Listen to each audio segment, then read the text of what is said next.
hamda 1,5 kilometr 04 havo uzish tarmog'i mukammal ta'mirlandi. Qirg'izqo'rg'on MFE hududida joylashgan quvvati 250 kV bo'lgan 444-sonli transformator punkti va 1,5 kilometr 04 havo uzish tarmog'i mukammal ta'mirlandi.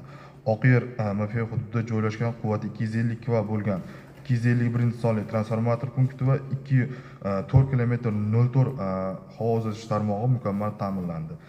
Qirg'izqo'rg'on MFE hududida joylashgan quvvati 100 kV bo'lgan 58-sonli transformator punkti va 3 kilometr 04 havo uzish tarmog'i mukammal ta'mirlandi. Namuna MFE hududida joylashgan quvvati 250 kV bo'lgan 255-sonli transformator punkti va 3 kilometr 04 havo uzish tarmog'i mukammal ta'mirlandi.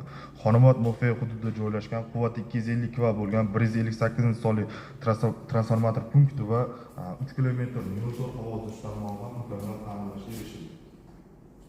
Multiple MFE hududida joylashgan quvvati 162-sonli transformator punkti va 3 kilometr 04 havo uzish tarmog'i mukammal ta'mirlashga erishildi.